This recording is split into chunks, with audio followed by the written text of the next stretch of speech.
नमस्कार, exam happy by Jharkhand channel में आपका स्वागत है। तो दोस्तों जुड़ चुका हूं मैं यहां पर आपके लिए जेटेट परीक्षा 2025-26 की तैयारी को लेकर के। तो आप सभी जेटेट का परीक्षा देने के लिए तैयार होंगे। जेटेट परीक्षा बहुत जल्द होने वाली है, तो आप सभी यहां पे क्लासेज के लिए अवश्य जुड़ेंगे। आपको बताते चले, जेटेट में तैयारी को लेकर के बहुत तरह से आपके मन में कौतूहल बना हुआ होगा कि किससे तैयारी करें, कहाँ से तैयारी करें। तो आपको बताते चले, जेटेट परीक्षा में यदि आपको परचम लहराना है तो आप झारखंड राज्य के अनुमोदित पाठ्यक्रम JCERT किताब को पढ़ना कभी भी नहीं भूलेंगे। बाहर का प्रैक्टिस सेट लेकर के यदि आप पढ़ रहे हैं तो वो आपके साथ धोखा हो रहा है, ठीक है। तो आप JCERT जैक का किताब ले लीजिए, जो कि आपको झारखंड राज्य के सरकारी विद्यालयों में मिलते हैं। अगर आपको नहीं मिल पाता है तो हम देखिए यहाँ पे झारखंड राज्य के सरकारी विद्यालय से आपको हूबहू हैंड रिटेन नोट्स डेली बना करके जो आपका न्यू सिलेबस आया है उसके आधार पर यहाँ पर सभी सब्जेक्ट का, चाहे आप 1 से 5 के शिक्षक हो, चाहे 6 से 8 का शिक्षक हो, सभी की तैयारी करवाते हैं। आप घर बैठे यहाँ पर क्षेत्रीय भाषा छोड़ करके सभी सब्जेक्ट का केवल 500 रुपये में तैयारी कर सकते, जिसके लिए देखिए यहाँ पर आपको मोबाइल नंबर दिया गया है 9631054226 पर आप संपर्क करके यहाँ से सभी कोर्सेज परचेज भी कर सकते हैं, तैयारी भी कर सकते हैं। बहुत सारे कोर्सेज बन गए हैं, तो आप अवश्य संपर्क कर लेंगे। घर बैठे ही तैयारी यहाँ से हो जाएगी। चलिए देखते हैं आगे। चना भाड़ नहीं फोड़ सकता, अकेला चना भाड़ नहीं फोड़ सकता, लोकोक्ति का सही अर्थ क्या है? ये बिहार टेट 2013 का पूछा गया प्रश्न है। अकेला आदमी कोई बड़ा काम नहीं कर सकता, बड़ा काम नहीं करना, चना भाड़ नहीं फोड़ता कोई नहीं, ठीक है। अकेला चना भाड़ नहीं फोड़ सकता, इसका लोकोक्ति का शाब्दिक अर्थ होगा कि कोई व्यक्ति अकेले जो है, अगर चाहे कि हम बड़ा काम को अंजाम दे सकते हैं तो अकेला आदमी कोई बड़ा काम नहीं कर सकता है, ठीक है। इसलिए अकेला आदमी को नहीं चलना चाहिए, अकेला आदमी कोई बड़ा काम नहीं कर सकता है। आगे कुआं पीछे खाई, आगे कुआं पीछे खाई लोकोक्ति का सही अर्थ क्या है? आगे कुआं पीछे खाई लोकोक्ति का सही अर्थ क्या है? ये उत्तर प्रदेश शिक्षक पात्रता परीक्षा 2016 में पूछा गया है, ठीक है। संकट आना, कूदा जाना, दोनों और संकट या कोई नहीं, ठीक है। तो आगे कुआं पीछे खाई लोकोक्ति का इसमें से सही अर्थ होगा दोनों और संकट ही संकट है। आगे जाते हैं तो कुआं में, पीछे आते हैं तो खाई में, यानी दोनों और संकट होना इसका लोकोक्ति का अर्थ है। राइट आंसर इसका सी हो जाएगा। यूपी टेट 2016 का पूछा गया प्रश्न है। आसमान से गिरा खजूर में अटका, आसमान से गिरा खजूर में अटका, लोकोक्ति का सही अर्थ क्या है? MP टेट 2019 का पूछा गया प्रश्न है। मध्य प्रदेश शिक्षक पात्रता परीक्षा 2019 में पूछा गया है। आसमान से गिरना, एक के बाद दूसरी मुसीबत आना, खजूर में अटकना कोई नहीं, ठीक है।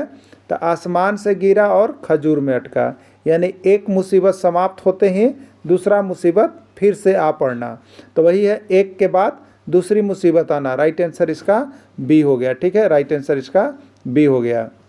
उल्टा चोर कोतवाल को डांटे, उल्टा चोर कोतवाल को डांटे, लोकोक्ति का सही अर्थ क्या है?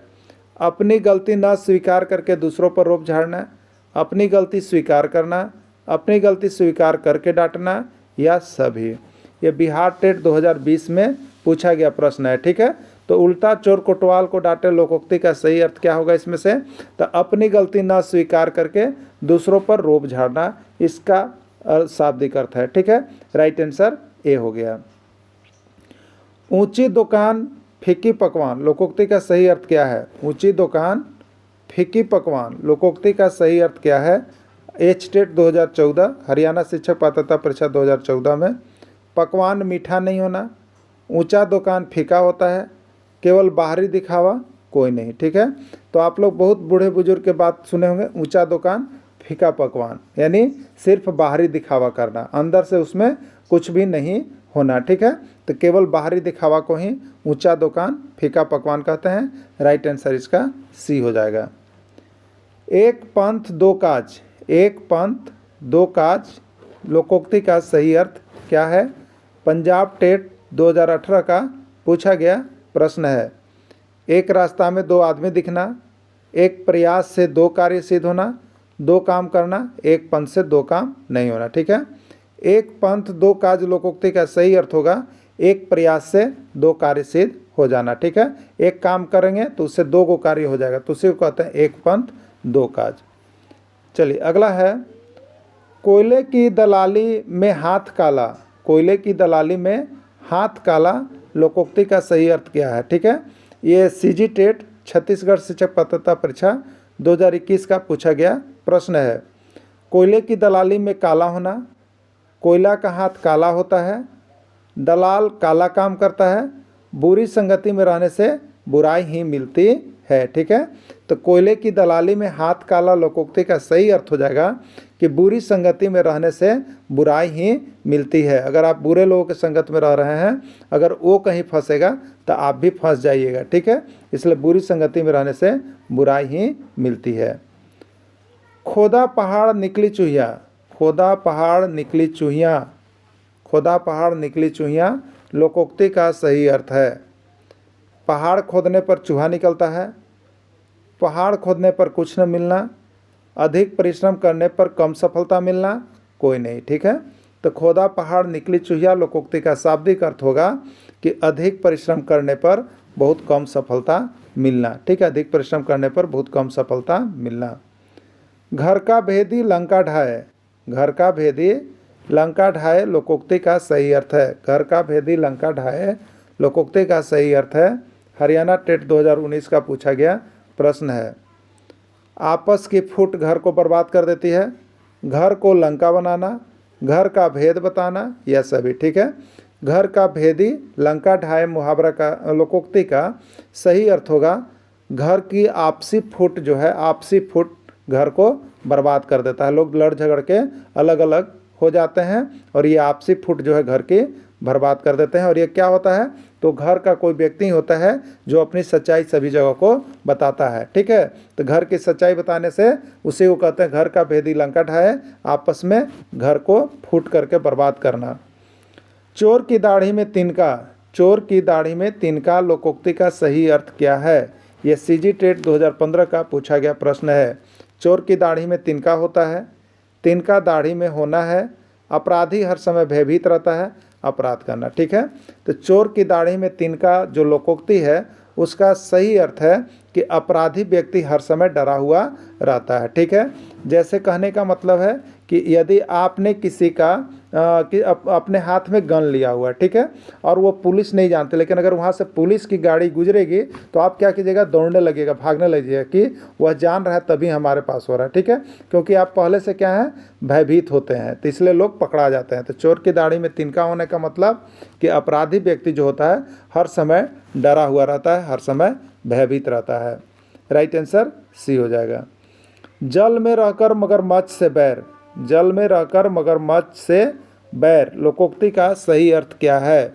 ये पंजाब टेट पी टेट 2016 का पूछा गया प्रश्न है। ठीक है, मगरमच्छ जल में रहता है, जल में रहकर मगरमच्छ से लड़ना नहीं चाहिए, मगरमच्छ से दोस्ती करना चाहिए, किसी स्थान विशेष पर रहते हुए वहाँ के सर्वाधिक शक्तिशाली व्यक्ति से शत्रुता करना। ठीक है, तो राइट आंसर इसका डी होगा कि जल में रहकर मगरमच्छ से बैर, माने कि जिस स्थान पर आप रहते हैं वहाँ का जो सबसे अधिक शक्तिशाली व्यक्ति है उसी से बैर करना है, उसी को कहते हैं जल में रहकर मगरमच्छ से बैर। इसीलिए हमें जहाँ भी रहें वहाँ का जो शक्तिशाली और व्यक्ति हैं उससे हमें मिल के रहना चाहिए। ठीक है, तो किसी स्थान विशेष पर रहते हुए वहाँ के सर्वाधिक शक्तिशाली व्यक्ति से शत्रुता करना इसका शाब्दिक अर्थ होगा जल में रहकर मगरमच्छ से बैर का। राइट आंसर डी हो जाएगा। ठीक है, जैसा देश वैसा भेष कहा जाता है, जैसा देश वैसा भेष, जहाँ जाइए उसके अनुसार चलिए लोकोक्ति का सही अर्थ क्या है।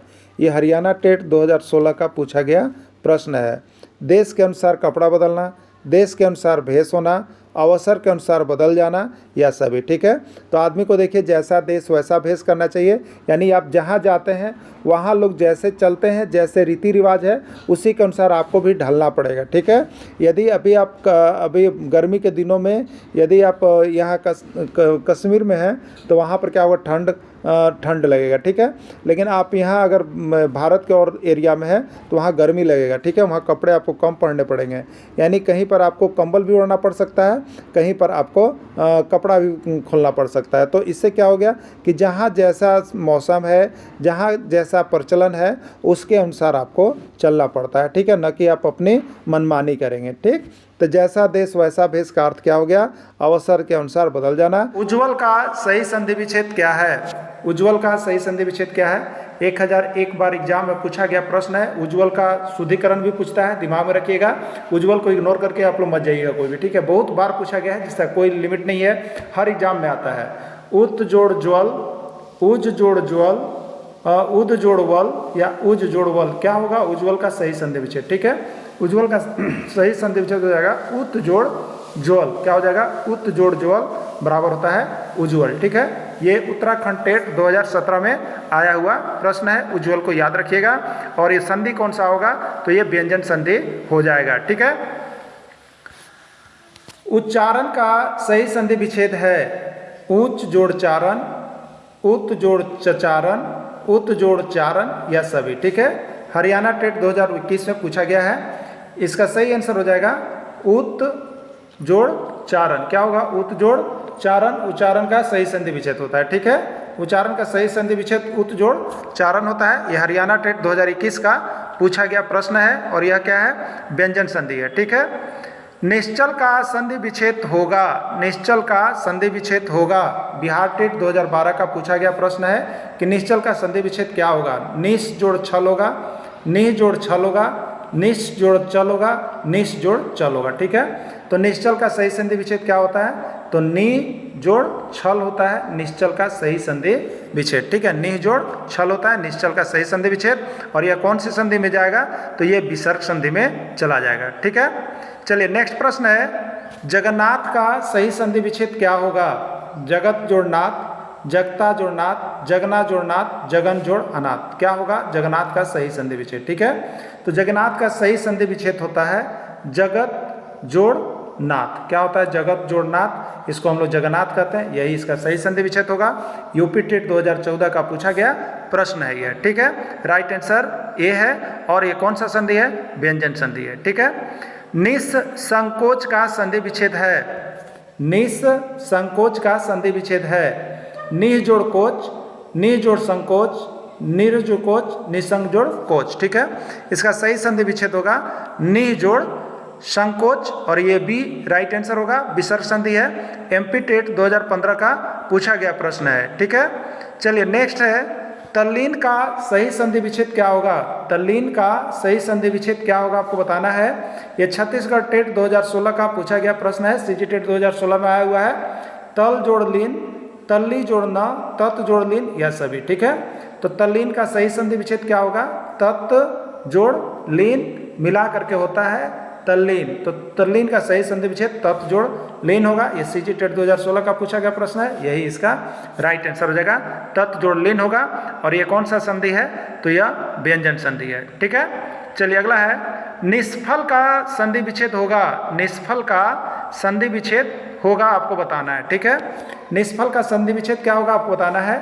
ये राजस्थान टेट 2014 का पूछा गया प्रश्न है, आर्ट टेट 2014 का पूछा गया प्रश्न है। निस जोड़ फल, निह जोड़ फल, नी जोड़ फल, निष्फल, ठीक है। निष्फल का सही संधि विच्छेद हो जाएगा नी जोड़ फल बराबर होता है निष्फल, यही निष्फल का सही संधि विच्छेद हो जाएगा। और यह क्या होगा आपका? विसर्ग संधि होगा, क्या होगा आपका? विसर्ग संधि हो जाएगा निष्फल का सही संधि विच्छेद। निष्फल का सही संधि विच्छेद नी जोड़ फल होगा, विसर्ग संधि होगा, ठीक है। चलिए नेक्स्ट है, संसार का संधि विच्छेद होगा, संसार का संधि विच्छेद क्या होगा आपको बताना है, ठीक है। देखिए संसार का संधि विच्छेद ये हरियाणा टेट 2018 का पूछा गया प्रश्न है। सन जोड़ सार, सम जोड़ सार, स जोड़ सार, समसा जोड़ र, क्या हो बताना है। देखिए संसार का सही संधि विच्छेद क्या होगा? सम जोड़ सार होगा। और यह जो है आपका व्यंजन संधि है, राइट आंसर इसका बी हो जाएगा, ठीक है। निरोग का संधि विच्छेद होगा, निरोग का संधि विच्छेद होगा। निह जोड़ रोग, नीरो जोड़ ग, नी जोड़ ग, नीर जोड़ उग, यूपी टेट 2018 का पूछा गया प्रश्न है, ठीक है। तो निरोग का सही संधि विच्छेद क्या होगा? निह जोड़ रोग होगा, ठीक है। निह जोड़ रोग, इसको हम लोग मिलाते हैं, क्या बनता है? निरोग। निरोग का सही संधि विच्छेद निह जोड़ रोग होगा, राइट आंसर इसका ए हो जाएगा, ठीक है। और यह कौन सा संधि है? तो विसर्ग संधि है, क्लियर।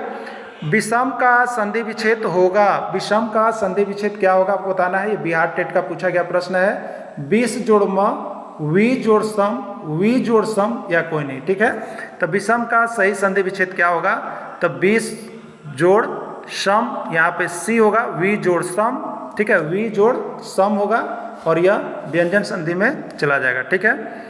दुशासन का सही संधि विच्छेद क्या होगा, दुशासन का सही संधि विच्छेद क्या होगा, यह हरियाणा टेट 2020 का पूछा गया प्रश्न है। दुस जोड़ शासन, दुसा जोड़ सन, दुस जोड़ न या दु जोड़ शासन, ठीक है, क्या होगा आपको बताना है, ठीक है। तो दुशासन का सही संधि विच्छेद होता है आपका दु जोड़ शासन, क्या होता है, दु जोड़ शासन, जिसको हम लोग कहेंगे दुशासन, ठीक है। तो राइट आंसर इसका डी हो जाएगा, दु जोड़ शासन। और कौन सी संधि होगा, तो यह विसर्ग संधि होगा, क्योंकि इसमें विसर्ग लगा हुआ है, ठीक है। निषेध का संधि विच्छेद है, निषेध का संधि विच्छेद क्या होगा आपको बताना है, ठीक है। एमपी टेट 2017 का पूछा गया प्रश्न है। नि जोड़ सेद, नि जोड़ ध, नि से जोड़ ध या कोई नहीं, ठीक है। तो निषेध का सही संधि विच्छेद होगा नि जोड़ सेद, ठीक है, नि जोड़ सेद निषेध होता है। और यह आपका कौन सी संधि है, तो यह आपका व्यंजन संधि होगा, ठीक है। निष्कपट का सही संधि विच्छेद है, निष्कपट का सही संधि विच्छेद क्या होगा आपको बताना है। ये हिमाचल प्रदेश टेट 2018 का पूछा गया प्रश्न है। निस जोड़ कपट, निह जोड़ कपट, निह जोड़ पट या निषक जोड़ पट क्या होगा आपको बताना, ठीक है। तो निष्कपट का सही संधि विच्छेद होता है नीह जोड़ कपट, क्या होता है, नीह जोड़ कपट, जिसको हम लोग कहते हैं निष्कपट। राइट आंसर इसका बी हो जाएगा और यह जो है आपका विसर्ग संधि है, ठीक है, यह क्या है आपका विसर्ग संधि है, ठीक है। संवाद का सही संधि विच्छेद है, संवाद का सही संधि विच्छेद क्या है, सम वो जोड़वाद, सह जोड़वाद, सम जोड़वाद या कोई नहीं, ठीक है। ये राजस्थान टेट 2016 का आया हुआ प्रश्न है। तो संवाद का सही संधि विच्छेद जो होता है वो होता है सम जोड़ वाद, जिसका मतलब होता है संवाद, यही इसका राइट आंसर होगा। राइट आंसर सी हो जाएगा, संवाद का सही संधि विच्छेद, और यह व्यंजन संधि में चला जाएगा, ठीक है। निराशा का संधि विच्छेद होगा निह जोड़ आशा, नीरा जोड़ सा, नीर जोड़ आशा या सभी, ठीक है। यह सीजी टेट 2018 का पूछा गया प्रश्न है, ठीक है। तो निराशा का सही संधि विच्छेद होगा निह जोड़ आशा, और यह कौन सी संधि होगा, तो विसर्ग संधि आपका हो जाएगा, ठीक है। महोत्सव का सही संधि विच्छेद क्या होगा, मह जोड़ उत्सव, महाजोड़ उत्सव, महान जोड़ उत्सव या महाजोड़ सौ, ठीक है। ये पंजाब टेट में पूछा गया प्रश्न है। महोत्सव का सही संधि विच्छेद होता है महाजोड़ उत्सव, महाजोड़ उत्सव, महोत्सव हो गया, और यह जो है आपका स्वर संधि होगा, कौन सा संधि होगा, स्वर संधि हो जाएगा, ठीक है। सडानन का सही संधि विच्छेद है, ये हरियाणा टेट 2016 का पूछा गया प्रश्न है। सट जोड़ आनन, सट जोड़ नन, सडा जोड़ नन या सभी, ठीक है। तो सट जोड़ आनन का अर्थ होता है सडानन, ठीक है, क्या होता है, सडानन, यही इसका राइट आंसर हो जाएगा और यह व्यंजन संधि होगा। निर्गुण का सही संधि विच्छेद है, निर्गुण का सही संधि विच्छेद क्या होगा बताना है। यूपी टेट 2016 का पूछा गया प्रश्न है, उत्तर प्रदेश शिक्षक पात्रता परीक्षा 2016 में आया हुआ था। नि जोड़ गुण, नीर जोड़ गुण, निह जोड़ गुण या सभी, ठीक है। तो निर्गुण का सही संधि विच्छेद क्या होगा, निह जोड़ गुण होगा, निर्गुण होगा, और इसमें विसर्ग लगा हुआ है, इसको विसर्ग कहते हैं। तो जिसमें इसमें डॉट लगा हुआ है विसर्ग, तो वो विसर्ग संधि में जाता है। राइट आंसर इसका सी हो जाएगा, विसर्ग हो जाएगा, ठीक है। संस्कृत का संधि विच्छेद है, संस्कृत का संधि विच्छेद है समस जोड़कृत, सम जोड़कृत, संस जोड़कृत या कोई नहीं। एमपी टेट 2019 का पूछा गया प्रश्न है। तो संस्कृत का सही संधि विच्छेद होता है सम जोड़कृत, सम जोड़कृत संस्कृत होता है। राइट आंसर इसका बी हो जाएगा, ठीक है। दाल में कुछ काला होना, दाल में कुछ काला होना मुहावरा का अर्थ क्या है। ये हरियाणा टेट 2019 का पूछा गया प्रश्न है। दाल में काला पत्थर मिलाना, दाल में काला नमक डालना, कुछ रहस्य होना या कोई नहीं, ठीक है।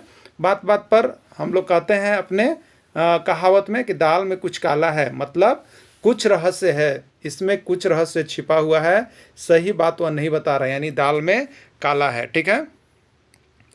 तूती बोलना, तूती बोलना मुहावरा का सही अर्थ है, तूती बोलना मुहावरा का सही अर्थ है तोतला बोलना, बहुत चालाकी से बोलना, बहुत प्रभाव होना।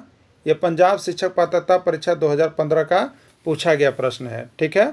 तो तूती बोलना मतलब क्या होता है, ये बहुत प्रभाव होना, कहते हैं ना कि उसका गांव में तूती बोलता है, मतलब जो बोल देगा वही हो जाएगा। तो तूती बोलना मतलब उसका बहुत अधिक प्रभाव होना, ठीक है, बहुत अधिक प्रभाव होना। राइट आंसर इसका डी होगा।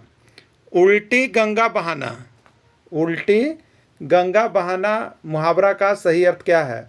उत्तराखंड टेट 2017 का पूछा गया प्रश्न है। सीधा कार्य करना, विपरीत कार्य करना, गंगा को पलट देना, कोई नहीं। ठीक है, उल्टी गंगा बहाना मुहावरा का सही अर्थ क्या होगा?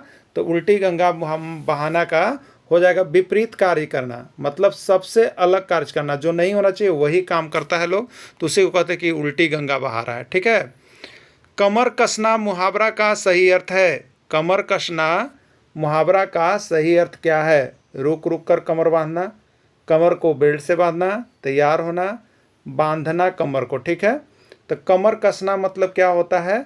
तैयार होना। ठीक है, जब भी सिपाही लोग जाते हैं रन में तो क्या करते हैं? कमर कसना, यानी तैयार होकर के जाना। तो आप किसी भी वर्क में जब भी जाते हैं तो लोग क्या करते हैं? कमर को बेल्ट से बांध लेते हैं, मतलब कमर कस लेना, मतलब एकदम तैयार होकर के जाना। राइट आंसर इसका सी हो जाएगा। बिहार टेट 2021 का पूछा गया प्रश्न है।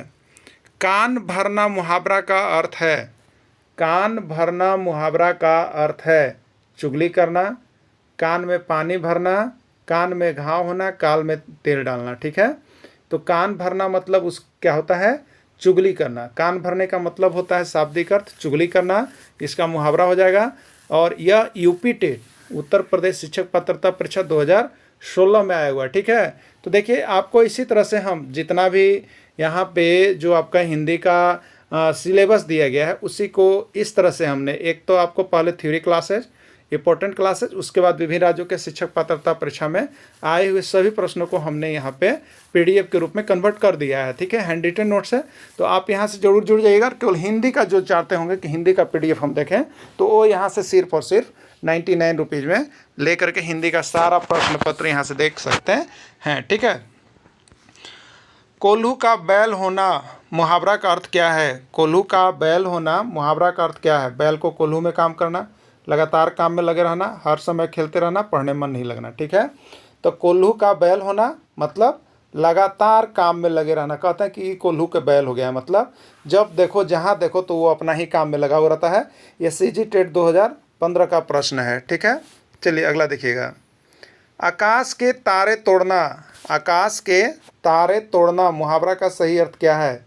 एमपी टेट 2017 का प्रश्न है। असंभव काम करना, आकाश से एक तारा लाना, आकाश से तारा तोड़ना, कोई नहीं। ठीक है, आकाश के तारे तोड़ना मुहावरा का सही अर्थ क्या है?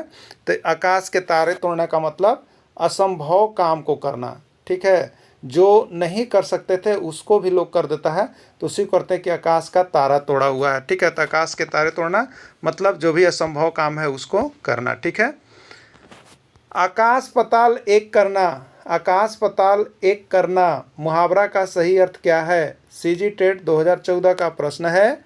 बहुत ऊंचा होना, क्रोध बढ़ाना, बहुत परिश्रम करना, बहुत घमंड करना। ठीक है, आकाश पाताल एक करना का सही अर्थ हो जाएगा बहुत अधिक परिश्रम करना। उस लड़का ने आकाश पाताल एक किया और जो अभी 40वां रैंक पर अपने क्लास में था वो 1 रैंक पर आ गया। ठीक है, तो उसी को कहते हैं आकाश पाताल एक करना, बहुत अधिक परिश्रम करना। आग में घी डालना, आग में घी डालना मुहावरा का सही अर्थ क्या है आपको बताना है। मन शांत करना, क्रोध को बढ़ाना, आग को जलाना, आग फेंकना। ठीक है, तो आग में घी डालना ये हरियाणा टेट 2018 में पूछा गया, मतलब आग में अगर घी डलाएगा तो आग का लपक और बढ़ेगा। ठीक है, क्रोधी व्यक्ति को और क्रोध की बात कहा जाएगा तो उसका क्रोध और बढ़ेगा। तो क्रोधी व्यक्ति को और क्रोध दिलाने का मतलब ही है, कहते हैं कि आग में घी डाल रहा है और लड़ाई बढ़ा रहा है। ठीक है, तो आग में घी डालना का अर्थ हो जाएगा क्रोध को बढ़ाना। क्या हो जाएगा? क्रोध को बढ़ाना। आगे पीछे चलना, आगे पीछे चलना मुहावरा का सही अर्थ है। आगे पीछे चलना मुहावरा का अर्थ क्या है? उत्तर प्रदेश शिक्षक पात्रता परीक्षा 2020 का पूछा गया प्रश्न है।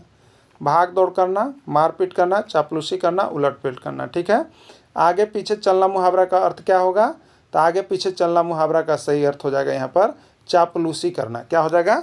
चापलूसी करना आगे पीछे चलना मुहावरा का अर्थ हो जाएगा। अंधे के आगे रोना, अंधे के आगे रोना मुहावरा का सही अर्थ है। मध्य प्रदेश शिक्षक पात्रता परीक्षा 2019 का पूछा गया प्रश्न है। बहुत सोच विचार करना, मना करना, दूसरों से अलग रहना, व्यर्थ प्रयास करना। ठीक है, तो अंधे के आगे रोना का मतलब क्या है? तो व्यर्थ प्रयास करना। वो खुद अंधा है, उसके आगे रोइएगा तो क्या कर सकता है, आपको कुछ नहीं कर सकता है। तो झूठ मूठ का अगर किसी के आगे रो रहे हैं उसका कोई प्रभाव नहीं है, तो काम आपका नहीं होगा।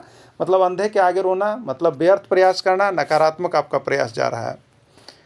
काला अक्षर भैंस बराबर, काला अक्षर भैंस बराबर मुहावरा का सही अर्थ है। ये हरियाणा टेट 2015 का पूछा गया प्रश्न है।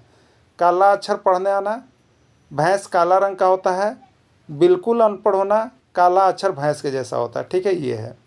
तो काला अक्षर भैंस बराबर मतलब जो अनपढ़ लोग होते हैं उसको बहुत लोग कहते हैं कि काला अक्षर भैंस बराबर मतलब अनपढ़ होना। वो बिल्कुल अनपढ़ है, कोई अक्षर है उसको कोई पता नहीं चल रहा है कि क्या लिखा हुआ है और नहीं लिखा हुआ है। ठीक है, तो काला अक्षर भैंस बराबर मतलब बिल्कुल अनपढ़ होना। यह हरियाणा टेट 2015 का पूछा गया प्रश्न है। शिष्य में समास है, गुरु शिष्य में समास है, हरियाणा टेट 2021 का पूछा गया प्रश्न है। ठीक है, तत्पुरुष समास, कर्मधारय समास, द्वंद्व समास या द्विगु समास, कौन सा समास है आपको गुरु शिष्य में। ठीक है, गुरु शिष्य को जब आप विभक्ति करेंगे तो गुरु और होता है शिष्य, गुरु और शिष्य। ठीक है, गुरु अपोजिट, और का मतलब योजक चिन्ह, इसलिए यह जो है आपको द्वंद्व समास में चला जाएगा। राइट आंसर आपका सी हो जाएगा। नीलकमल में कौन सा समास है, नीलकमल में कौन सा समास है, उत्तराखंड टेट 2018 का पूछा गया प्रश्न है। तत्पुरुष, द्वंद्व, द्विगु या कर्मधारय। ठीक है, नीलकमल में कौन सा समास है। तो नीलकमल ना, नील के समान कमल हो, तो यहाँ पर ये उपमा उपमेय विशेषण विशेष्य बता रहा है, इसलिए यह कर्मधारय समास में आपका चला जाएगा। श्याम सुंदर में समास है, श्याम सुंदर में समास है। ठीक है, द्वंद्व, द्विगु, कर्मधारय, तत्पुरुष। ठीक है, जो श्याम है वही सुंदर है, जो श्याम है वही सुंदर है। ठीक है, इसलिए किस में जाएगा, तो ये आपका जो चला जाएगा वो आपका कर्मधारय समास में चला जाएगा। ठीक है, जिस समास का पूर्व पद संख्यावाचक हो उससे कौन सा समास कहता है, आपको बताना है कि जिस समास का पूर्व पद संख्यावाचक हो उसे कौन सा समास कहते हैं।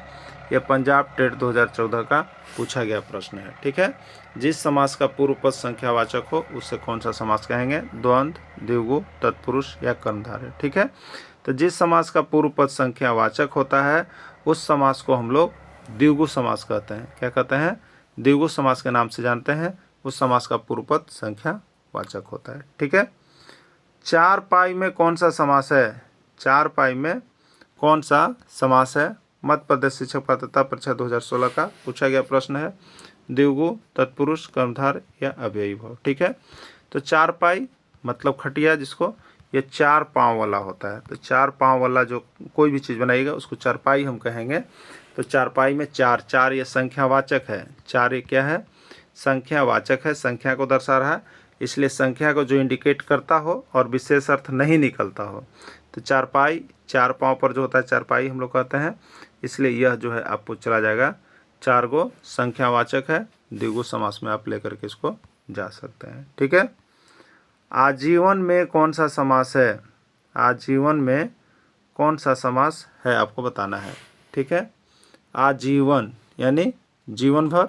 ठीक है, अव्ययी भाव समास, द्वंद्व समास, द्विगु समास, कौन सा होगा। ठीक है, तो यहाँ पर जो आपको दिया जा रहा है आजीवन भर, देखिए जीवन भर के लिए हो गया। ठीक है, क्या हो गया, जीवन भर के लिए हो गया। और यह देखिए यहाँ पे थोड़ा सा आंसर का प्रॉब्लम लग रहा है, आप हमें कमेंट करके बताइएगा कि अव्ययी भाव में जाएगा या आपका जो है आपको आजीवन द्वंद्व में जाएगा। ठीक है, इसको देख के आप लोग बताइएगा क्लियर। ठीक है, एक आप लोग के लिए यह होमवर्क है।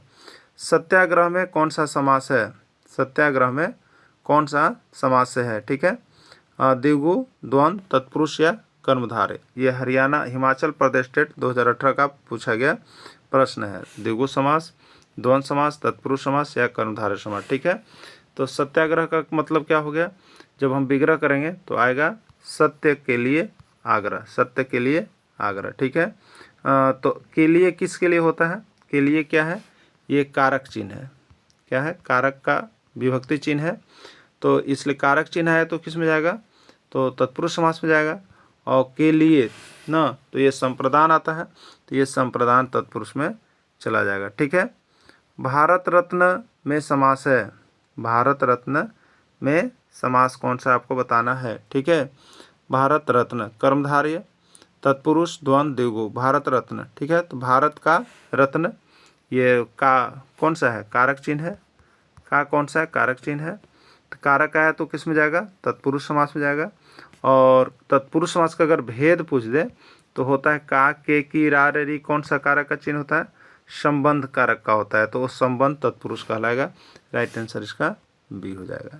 ठीक है, आशातीत में कौन सा समास है, आशातीत में कौन सा समास है आपको बताना है। ठीक है, आशातीत में कौन सा समास है, अव्ययी भाव, कर्मधारय, द्विगु या तत्पुरुष। ठीक है, आशातीत का मतलब होता है आशा से जिसका अतीत भरा हुआ है, जिसका भविष्य में ही आशा से भरा हुआ है। तो ये से देखिए क्या है, आपका विभक्ति चिन्ह है, कारक विभक्ति चिन्ह है। कारक विभक्ति चिन्ह है तो किस में जाएगा, तत्पुरुष समास में जाएगा। ठीक है, तत्पुरुष समास इसका राइट आंसर होगा। बिहार टेट 2013 का पूछा गया प्रश्न है। सप्तऋषि में कौन सा समूह है, सप्तऋषि में कौन सा समास है, द्विगु, द्वंद्व, बहुब्रीहि, कर्मधारय। ये बिहार टेट 2020 का पूछा गया प्रश्न है। ठीक है, सप्तऋषि का मतलब क्या होता है, 7 ऋषियों के समूह को सप्तऋषि कहा जाता है। ठीक है, 7 ऋषि। तो 7 क्या हो गया बताइए, संख्यावाचक हो गया, संख्यावाचक हो गया, इसलिए यह जो है आपको किस में चला जाएगा, तो संख्यावाचक है इसलिए आपका यह द्विगु में चला जाएगा। द्विगु संख्यावाचक के लिए आता है। ठीक है, चलिए तिरंगा में कौन सा समास है आपको बताना है। तिरंगा में कौन सा समास है, बहुब्रीहि, द्विगु, ए और बी दोनों या कोई नहीं। हरियाणा टेट 2016 का पूछा गया प्रश्न है। ठीक है, तिरंगा में कौन सा समास है। देखिए अगर तिरंगा को देखिएगा तो 3 रंगों का समाहार होता है, 3 रंगों का समाहार। यदि यहाँ पर हम संख्यावाचक के हिसाब से देखेंगे तो यह किस में जाएगा, द्विगु में। लेकिन अगर ये 3 रंगों का समाहार, इसका विशेष अर्थ निकाल दें कि भारत का राष्ट्रीय ध्वज हो गया, तो ये चला जाएगा बहुब्रीहि। यानी यह द्विगु भी हो सकता है, बहुब्रीहि भी हो सकता है। आपको ऑप्शन देख लेना होगा और उसके बाद मारना होगा, नहीं तो इसमें हर बार क्या होता है कि विवादास्पद आंसर रह जाता है और उसके बाद सबको इसका अंक मिल जाता है। ठीक है, तो ये आपका ऐसे अभी ए और बी दोनों होगा इस ऑप्शन के अनुसार। जिस समास में दोनों पद प्रधान हो उसे क्या कहते हैं, कौन सा समास कहते हैं। जिस समास में दोनों पद प्रधान हो उसे कौन सा समास कहते हैं, तत्पुरुष, कर्मधारय, द्वंद्व या द्विगु। ठीक है, तो जिस समास में दोनों पद प्रधान होते हैं उस समास को हम लोग द्वंद्व समास कहते हैं। क्या कहते हैं, द्वंद्व समास कहते हैं। ये उत्तर प्रदेश शिक्षक पात्रता परीक्षा 2020 का पूछा गया प्रश्न है। ठीक है, तो राइट आंसर इसका सी हो जाएगा। सीजी टेट 2017 का पूछा गया प्रश्न है। दूध रोटी में कौन सा समास है, दूध रोटी में कौन सा समास है, हरियाणा टेट 2018 का पूछा गया प्रश्न है। अव्ययी भाव, द्वंद्व, द्विगु या तत्पुरुष। ठीक है, दूध और रोटी दोनों पद प्रधान है, योजक चिन्ह लगा हुआ है, इसलिए यह आपको द्वंद्व समास में चला जाएगा। ठीक है, संसार का पर्यायवाची शब्द कौन है, इसमें से आपको बताना है। ठीक है, संसार का पर्यायवाची शब्द कौन है आपको बताना है। पंजाब टेट 2019 का आया हुआ प्रश्न है, विश्व, जगत, दुनिया या सभी। तो संसार विश्व को भी कहा जाता है, संसार को ही जगत भी कहा जाता है, संसार को ही दुनिया भी कहा जाता है। यानी राइट आंसर इसका डी हो जाएगा, सभी हो जाएगा। यानी संसार का पर्यायवाची शब्द विश्व, जगत, दुनिया, सभी होता है। अनिल का समानार्थी शब्द है, अनिल का समानार्थी शब्द क्या है, ये छत्तीसगढ़ टेट 2015 का पूछा गया प्रश्न है। ठीक है, हवा होगा, वात होगा, मरुत होगा या सभी होगा। ठीक है, तो अनिल को हवा भी कहा जाता है, अनिल को वात भी कहा जाता है, अनिल को मरुत भी कहा जाता है। यानी राइट आंसर डी, यानी राइट आंसर का सभी होगा। सीजी टेट 2015 का पूछा गया प्रश्न है। रक्त का पर्यायवाची शब्द है, रक्त का पर्यायवाची शब्द है, क्या होगा रक्त का पर्यायवाची शब्द, यह आपको यूपी टेट 2021 का पूछा गया प्रश्न है। उत्तर प्रदेश शिक्षक पात्रता परीक्षा 2021 में पूछा गया है कि रक्त का पर्यायवाची शब्द क्या होगा। खून होगा, लहू होगा, लोहित होगा, सभी होगा। ठीक है, तो रक्त को खून भी कहा जाता है, रक्त को ही लहू भी कहा जाता है और रक्त को ही लोहित भी कहा जाता है। यानी राइट आंसर डी, यानी राइट आंसर इसका सभी हो जाएगा। यकीन का पर्यायवाची शब्द है, यकीन का पर्यायवाची शब्द है, आपको बताना है क्या होगा यकीन का पर्यायवाची शब्द। ये उत्तराखंड टेट 2018 का पूछा गया प्रश्न है। भरोसा, आस्था, विश्वास या सभी। ठीक है, यकीन का मतलब भरोसा भी होता है, यकीन का मतलब आस्था भी होता है, यकीन का मतलब विश्वास भी होता है, यानी डी, राइट आंसर इसका डी हो जाएगा, सभी हो जाएगा। लुतिका पर्यायवाची शब्द है, लुतिका पर्यायवाची शब्द किसका है आपको बताना है। ये हरियाणा टेट 2016 में पूछा गया था। लुतिका का पर्यायवाची शब्द कौन है? मकड़ी, सूर्य, लात या सभी। ठीक है, तो लुतिका देखिए मकड़ी को कहा जाता है, सूर्य को नहीं कहा जाता है, लात को भी नहीं कहा जाता है, यानी डी सभी नहीं होगा। यानी लुतिका का पर्यायवाची शब्द मकड़ी होता है, मकड़ी को लुतिका कहा जाता है। राइट आंसर इसका ए हो जाएगा।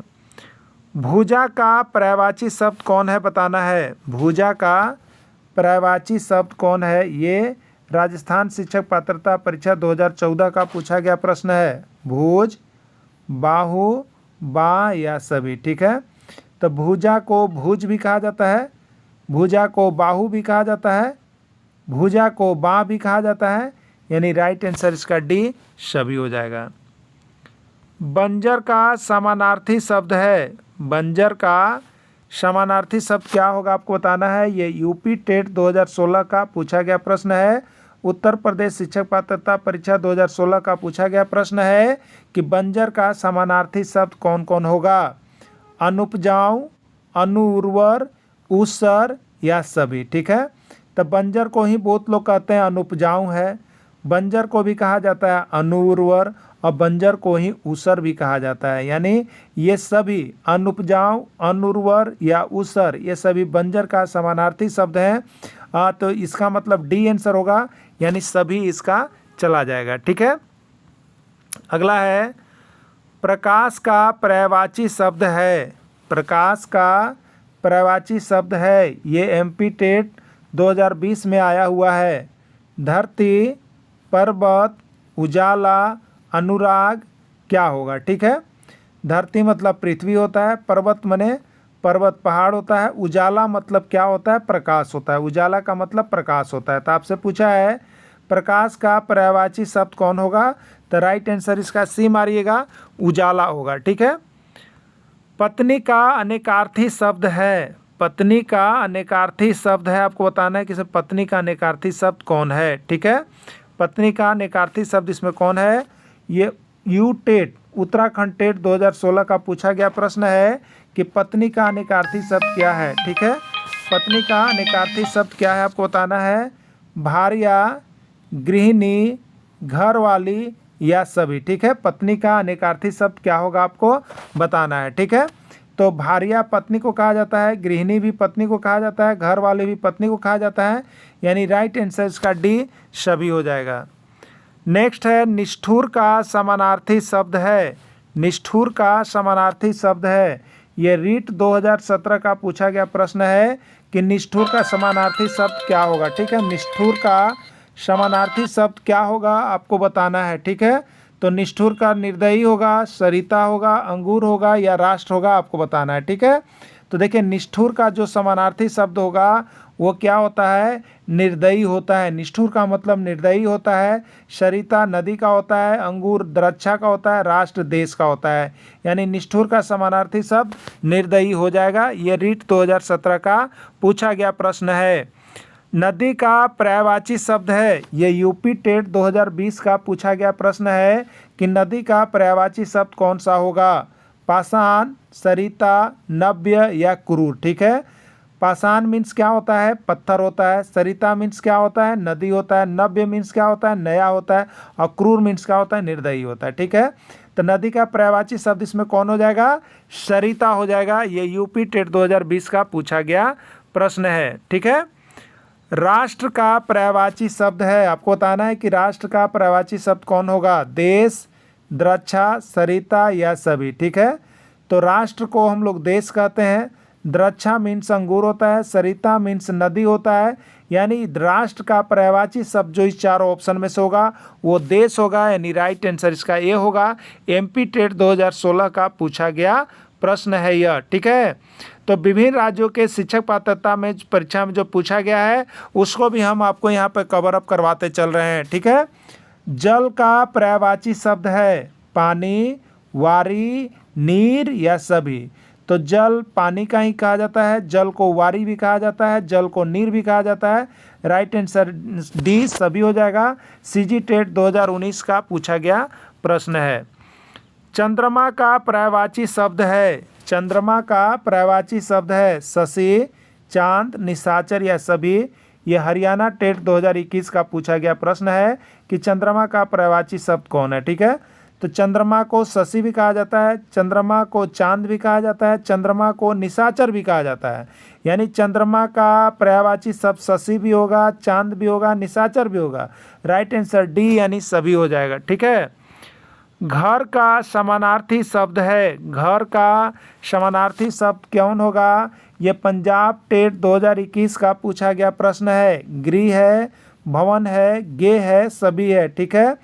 तो घर को गृह भी कहा जाता है, भवन भी कहा जाता है, गे भी कहा जाता है। अर्थात घर का समानार्थी शब्द गृह, भवन और गे तीनों होगा। राइट आंसर इसका डी यानी सभी में चला जाएगा, ठीक है।